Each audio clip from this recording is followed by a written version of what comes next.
과거에도 많은 질병들이 있었습니다. 그리고 현대 우리가 살아가는 이 세상에도 많은 질병 그리고 많은 병든 자들을 발견하게 됩니다. 그래서 현대 의학이 좋아졌기 때문에 이런 많은 질병과 많은 병자들이 쉽게 병원에 가서 치료받을 수도 있지만 또 치료받을 수 없는 병들도 있다는 것입니다. 그래서 병원에 가서 쉽게 치료받을 수 있는 병들을 우리가 고침받을 수 있기 때문에 그렇게 큰 어려움을 겪지는 않습니다. 그러나 우리가 고칠 수 없는 병들, 이런 병들을 통해서 어떤 우수를 통해서 고침을 받았을 때 우리는 우리를 병든 자들을 고쳐준 그 의사들을 신뢰하게 됩니다. 그런데 의학이 발달되지 않은 과거에 많은 병자들이 있었을 때, 많은 질병들이 발생되어졌을 때, 그 질병과 병자들을 기적과 같이 고쳐주는 자들이 있다면 사람들은 어떤 반응들을 보였을까라는 점인 것입니다. 이렇게 많은 질병과 많은 병자들을 기적처럼 고쳐줬을 때 사람들의 반응은 그 병자를 고쳐주는 것, 질병을 고쳐주는 이들을 신뢰할 수밖에 없을 것입니다. 그런데 우리가 신약 시대로 들어가면 예수님이 이 땅에 오셔서 갈릴리 지역의 말씀을 선포하고 다니면서 많은 무리들이 따랐습니다. 그리고 제자들도 예수님과 함께 따라다녔습니다. 그리고 예수님이 천국 복음을 전파하고 많은 질병과 많은 병자들 그리고 각종 귀신 들린 자들을 내어 쫓고 고쳐주셨을 때 사람들은 예수님의 어떤 이런 기적을 바라보면서 영광을 돌릴 것인가, 감사할 것인가, 예수님 우리가 예수 그리스도로 받아들여야 될 것인가 말 것인가라고 하는 여러 가지 고민에 빠져 있었던 것 같습니다. 그러나 사람들은 이런 고민보다는 오히려 예수님이 베푸는 그런 어떤 기적과 같은 그런 기적에만 집중했다라는 것을 우리가 알 수가 있습니다. 그래서였는지 예수님은 사람들의 이러한 다양한 반응으로 인해서 육신적으로 피곤하셨다라는 사실인 거죠. 왜 예수님은 이렇게 피곤하셨을까라는 거예요. 오늘 성경 본문을 통해서 말씀해 주는 거예요. 예수님도 인간의 육신의 몸을 입고 오셨기 때문에 피곤을 느끼셨습니다. 그럼에도 불구하고 더 피곤함을 느끼셨다라는 거예요. 왜요? 어떤 점에서 예수님이 피곤함을 느끼셨을까? 예수님은 가난한 자들과 소외된 자들에게 복음을 선포하시고 생명을 살리는 사역을 하시느라 하루 종일 바쁘게 움직이셨어요. 그럼 피곤을 느낄 겨를도 없이 바쁘게 움직이셨다라는 거예요. 그런데 예수님을 피곤하게 만들었던 것은 바로 사람들의 인식과 다양한 생각들 때문입니다. 그리고 예수님을 따라다니는 예수님의 제자들의 인식과 생각들이 예수님을 피곤케 만들었다라는 거예요. 사람들의 인식과 생각은 어떤 인식이었고 어떤 생각이었을까요? 당시 예수님이 갈릴리 지역에 다니면서 공생의 기간을 살아가는 동안 예수님을 따라다니는 많은 무리들, 많은 사람들의 인식과 생각은 이랬습니다. 예수님이 자신들의 병을 고쳐주고 자신들의 문제를 해결해주는 해결사, 지금으로 이야기하자면 해결사, 우리나라 지금 현대로 이야기하자면 좋은 의술을 가진 의사 정도로 생각을 했다라는 거예요. 이렇게 생각을 했었지 자신들을 진정한 생명을 구원해줄 구원의 메시아로 생각하지 않았다라는 점인 거예요. 그리고 이 예수님을 자신들을 병으로부터 질병으로부터 귀신으로부터 자유하게 치료해 주시고 문제를 해결해 주는 그런 분으로 여겼고 또 정치적으로는 로마의 압제로부터 자신들을 해방시켜 줄 어떤 그런 정치적인 지도자로만 생각을 했다라는 거예요. 그렇기 때문에 예수님이 그들의 생각을 아시고 예수님이 천국의 복음을 전하고 각종 질병을 고치고 병자들을 치유하고 귀신 들린 자를 회복시켜주는 이거에서 피곤함보다 사람들의 이런 인식과 다양한 생각들 때문에 예수님은 피곤해지셨다라는 거예요. 또 예수님이 피곤해지신 또 하나의 이유가 있습니다. 바로 누구 때문에? 제자들 때문에, 제자들의 인식과 생각 때문에 예수님이 피곤해지셨다라는 거예요. 예수님의 제자들은 예수님을 따라다니면서 갈릴리 지역에 많은 질병에 걸린 자들, 많은 병자들, 각종 병자들, 그리고 귀신 들린 자들을 쫓아내고 치료해 주는 모습을 바라보면서 장차 우리의 섬기는 선생님이, 우리의 스승님이 우리나라의 왕이 되어졌을 때 우리가 예수님의 좌편과 우편에 앉아서 이 세상을, 이 나라를 다스려갈 귀한 정치꾼으로서 살아갈 수 있겠구나. 정치적인 야욕을 꿈꾸고 있었고 어떤 권력과 부와 명예를 꿈꾸고 있었다라는 거예요.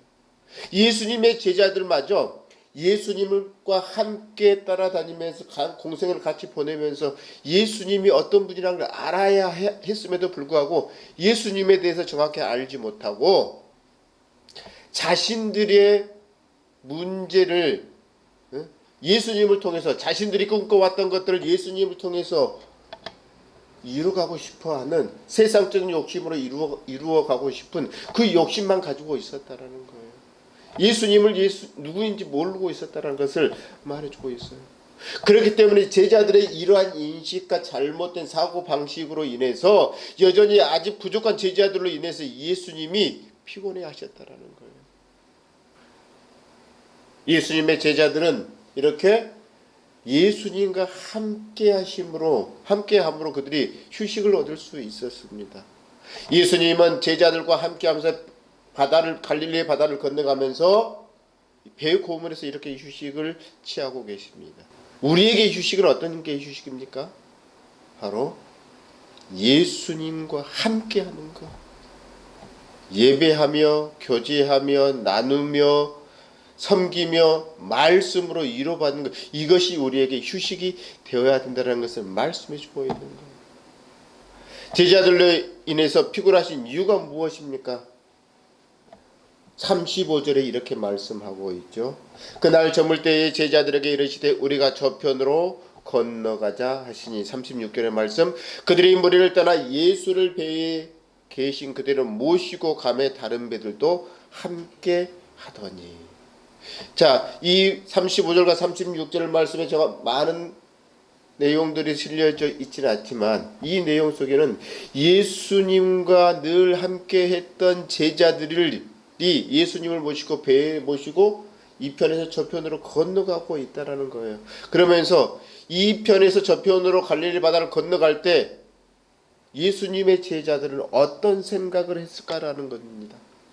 예수님과 함께 했던 제자들은 바다를 건너가면서 예수님의 나라가 되어지고 이 나라를 예수님이 통치하게 된다면 우리는 하나님의 우편에, 하나는 좌편에 앉아서 나라를 다스릴 권세를 자기들이 가져야 되겠다라고 서로 생각하고 있었다라는 거예요. 그게 어디에 나와 있어요? 마태복음 10장 37절의 말씀에 나와 있는 거죠. 하나는 좌편에, 하나는 우편에 앉을까라고 생각하면서 자신들의 권력과 야욕을 꿈꾸고 있었다라는 거예요. 이렇게 제자들이 자신들의 권력과 야욕을 꿈꾸고 있는 사이에 자신들을 혼란케 만들 폭풍이 다가오는지도 모르고 있었다라는 거예요. 휴식을 취할 때, 우리가 휴식을 취할 때 정말 중요한 게 뭐냐면 영적인 긴장을 늦춰서는 안 된다라는 거예요. 우리가 영적인 긴장을 늦췄을 때 뭐예요? 세상이라는 풍랑이 우리에게 다가와서 덮친다라는 거예요. 제자들이 예수님과 함께 갈릴리 바다를 건너면서 그렇게 하고 있었다라는 거예요.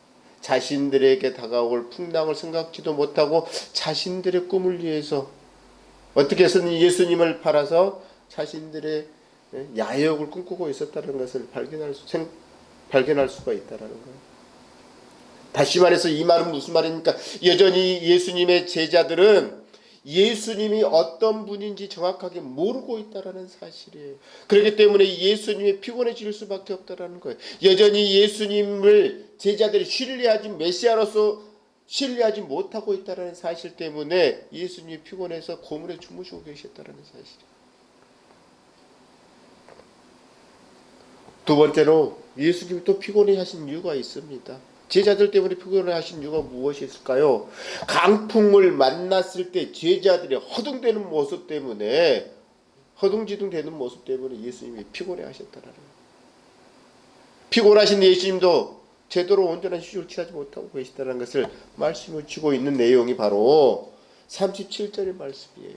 큰 광풍이 일어나며 물결이 배에 부딪혀 들어와 배에 가득하게 되었더라. 38절의 말씀.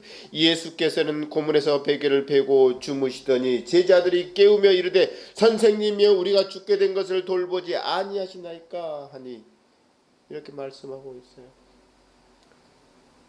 자신의 예수님을 통해서 자신들의 권력을 챙기고 싶어하는 제자들, 광풍이 다가왔을 때 어떤 모습을 보여주고 있습니까?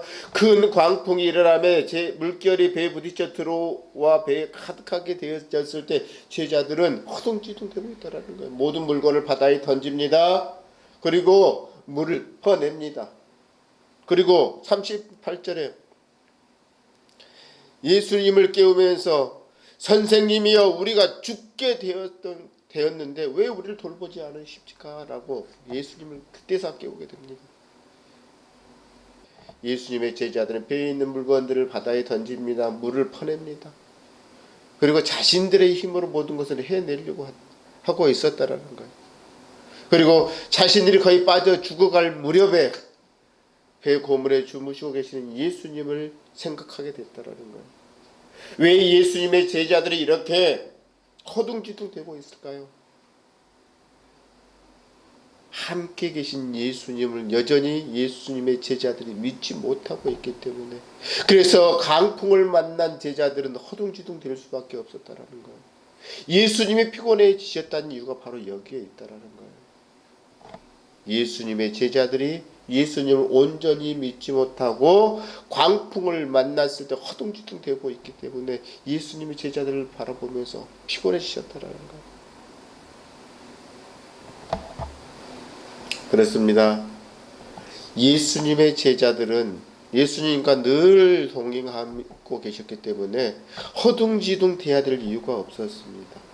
그런데 예수님의 제자들은 허둥지둥 되고 있어요. 우리에게 여기서 말해주는 게 무엇일까요? 우리가 예수님을 온전히 알고 있다면, 우리가 예수님을 온전히 붙들고 있다면 세상이라는 풍랑이 우리에게 다가온다 할지라도 우리가 허둥지둥 될 필요가 없다라는 것을 말씀해 주고 있는 거예요. 또 하나의 의미가 이 속에 담겨져 있습니다. 예수님과 함께 간다 할지라도 우리가 세상 가운데 풍랑은 여전히 우리에게 다가온다라는 사실이에요.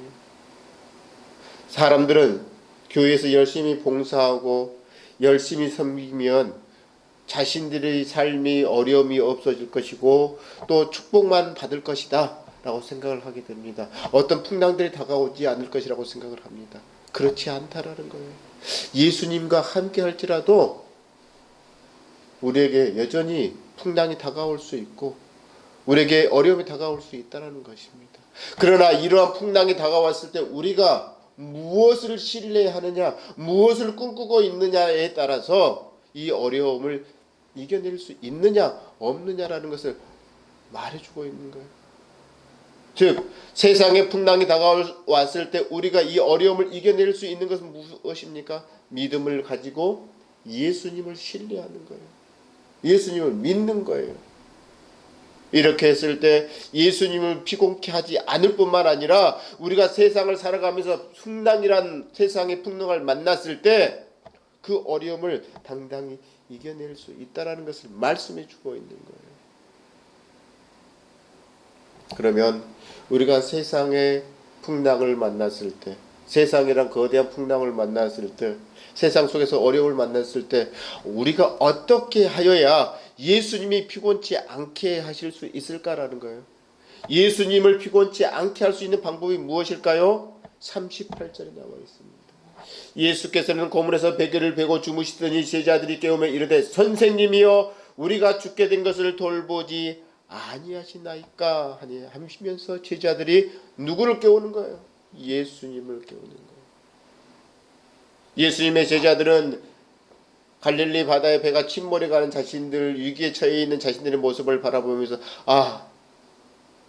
수없이 많은 병자들, 많은 질병들, 또 귀신 들린 자들을 쫓아내 주신, 구원해 주신 그 예수님 생각을 하면서 그때서 깨닫고 예수님을 깨우기 시작합니다. 그렇습니다. 예수님을 피곤치 않게 하는 방법은 바로 우리 안에 잠자고 계시는 예수님을 흔들어 깨우는 거예요. 흔들어 깨우는 거예요. 그리고 예수님을 찾는 거예요. 우리는 세상이라는 삶 속에 살아가면서 예수님을 잘 찾지 않습니다. 자신의 힘으로 해결해 가려 합니다. 그러니 여전히 거대한 풍랑은 다가오면 자신의 힘으로 견디지 못한다는 거예요. 예수님을 피곤치 않게 하고 우리가 그 어려움을 이겨내기 위해 좋은 방법은 바로 내 안에 계신, 내 배 안에 계신, 고물에서 주무시고 계신 그 예수님을 흔들어 깨울 때 예수님이 그 풍랑이란 문제를 해결해 주신다라는 거예요. 예수님이 어떻게 한마디로 해결해 주십니까?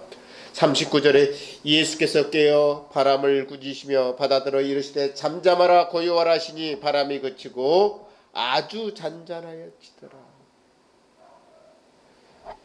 내 안에 주무시고 배 안에 주무시고 계셨던 예수님을 제자들이 깨우셨을 때 예수님이 잠에서 깨어나셔서 바람과 바다를 향해서 잠잠하라 고요하라 말씀 한마디를 던지셨을 때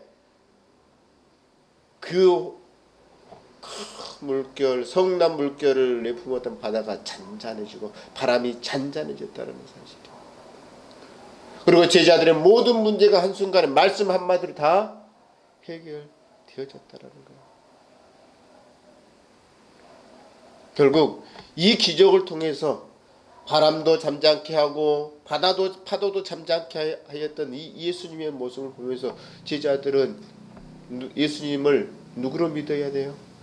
메시아로, 진정한 메시아로, 구주로 믿어야 됐다는 사실을. 그럼에도 불구하고 예수님이 피곤해 하셨던 이유가 바로 무엇이냐면 여전히 바람을 잠잠케 하고 바다를 잠잠케 했지만 예수님의 제자들은 예수님이 누군지 모르고 오히려 두려워하고 있다는 사실을 오늘 본문에서 발견할 수 있잖아요. 40절 말씀해 보세요. 이에 제자들에게 이르시되 어찌하여 이렇게 무서워하느냐 너희가 어찌 믿음이 없느냐 하시니 41절에 그들이 심히 두려워하여 서로 말하되 그가 누구이기에 바람과 바다도 순종하는가 하였다. 40절과 41절 말씀에 예수님께서 제자들을 훈계합니다. 책망합니다. 야단을 칩니다. 왜 이렇게 무서워하느냐? 내가 너희들과 늘 함께 있고 내가 너희와 동행하는데 또 많은 기적을 보여주었음에도 불구하고 여전히 너희들은 나를 믿지 못하느냐? 왜 두려워하느냐라고 말씀하고 있는 거예요. 왜 무서워하느냐라고 말씀하고 있는 거예요. 그런데 예수님의 제자들의 반응은 여전히 어떤 반응입니까? 어떤 반응이었어요? 심히 두려워하여 서로 말합니다. 예수님이 누구시길래 바람과 바다도 순종할까? 여전히 그들은 예수님을 메시아로 받아들이지 못하고 있다는 사실을 여기서 우리가 알 수 있습니다. 물론 예수님의 제자들이 아직 훈련 중이니까 그럴 수 있다고 봅니다. 바로 이러한 점에서 예수님께서 피곤해 하셨다는 것. 하루 종일 육신의 몸을 이끌고 많은 병자, 천국 복음을 전하시면서 많은 병자들과 질병들과 각종의 귀신 들린 사람들을 낫게 치료해 주셨고 그 육신의 피곤함도 있는데 바로 이런 사람들의 인식과 생각 또 제자들의 잘못된 인식과 잘못된 생각들이 예수님을 더 피곤하게 만들었다는 사실이에요. 결론적으로 이 본문의 말씀을 통해서 우리가 예수님을 피곤치 않게 해드리려면 우리는 어떻게 해야 되는가라는 거예요. 예수님이 왜 제자들을 꾸짖으십니까? 제자들이 여전히 예수님을 믿지 못하고 신뢰하지 못하고 있기 때문에 제자들을 향해서 꾸짖으신 거예요. 그러면 우리가 예수님을 피곤케 하지 않으려면 어떻게 하면 될까요? 첫째, 예수님을 신뢰해야 됩니다. 그리고 예수님을 믿어야 됩니다. 신뢰하는 믿음이 있어야 예수님을 피곤치 않게 할 수 있다는 사실이에요. 두 번째로 서로가 서로를 신뢰해야 되는 거예요. 공동체 안에서 배 안에 타고 있는 제자들이 서로가 서로를 신뢰해야 된다는 사실이에요. 세 번째로는 성숙한 믿음이 있어야만 한다는 거예요. 아직 우리 믿음이 부족하다고 생각하다면 우리의 성숙한 믿음을 위해서 자꾸만 자신을 예수님께 맡겨드리고 말씀 안에서 순종하며 살아가야 되는 거예요. 예배하며 살아가야 되는 거예요. 감사의 생활을 해야 되는 거예요. 그래서 자신을 자꾸만 성숙한 믿음으로 갈 수 있도록 훈련을 스스로 해야 된다는 거예요. 또 네 번째는 뭐예요? 신앙인들이 책임 있는 행동을 보여주어야 되는 거예요. 그래야만 사람들에게 서로가 서로에게 신뢰할 수 있다는 거예요. 목회자는 성도들에게 신뢰를 주어야 되고 성도들은 성도들에게 서로 신뢰감을 줄 수 있어야 예수님을 더 피곤치 않게 할 수 있다는 거예요. 또 이렇게 서로가 신뢰할 수 있어야 우리가 어려운 풍랑을 만났을 때 이겨나갈 수 있고 견뎌나갈 수 있는 거예요. 세상의 풍랑은 혼자의 힘으로 이겨나갈 수 없습니다. 모두가 함께해야 이겨나갈 수 있습니다. 그리고 예수님과 더불어 함께하고 예수님을 철저하게 신뢰하고 믿을 때 세상이나 풍랑을 이겨나갈 수 있다라는 거예요.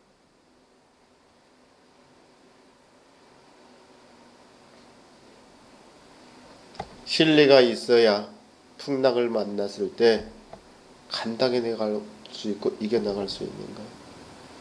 예수님을 신뢰하지 못한다면, 예수님을 믿지 못한다면 우리가 세상이라는 환경이 우리를 흔들어 놓을 수밖에 없다라는 거예요. 세상의 것들 아무리 많은 것들을 가지고 있지만 많은 것을 누리고 있다 할지라도 하나님이 그 안에 없다면, 예수님이 그 안에 없다면 그것들을 흔들릴 수밖에 없다라는 거예요. 결국 우리가 예수님을 피곤치 않게 하고 세상의 풍랑을 이겨낼 수 있는 방법이 있다면 바로 무엇이냐면 예수님을 신뢰하고 예수님을 믿는 것입니다. 이처럼 예수님을 신뢰하고 믿음으로 말미암아 세상의 풍파로 흔들리지 않는 믿음을 갖는, 그리고 예수님을 더 이상 피곤케 하지 않는 세상을 이기는 여러분이 되어지시기를 주님의 이름으로 축원합니다.